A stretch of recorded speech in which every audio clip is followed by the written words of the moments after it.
السلام عليكم ورحمة الله وبركاته. مع هذا المشهد من مسلسل صلاح الدين الأيوبي الجزء الثاني. وكما نرى هنا تظهر شمس، هذه ممثلة من الحبكة الفنية بأن جعل صلاح الدين يحبها، ولست أدري هل هذا في التاريخ الصحيح أم هذا حبكة فنية كي يتابع المشاهد وينشغل بهذه المسلسل وأحداث هذه.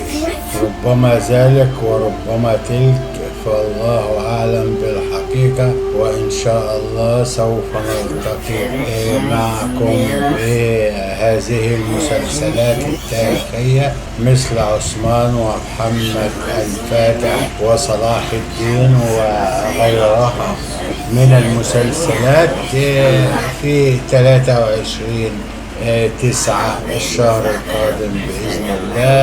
فإلى ذلك الحين، السلام عليكم ورحمة الله.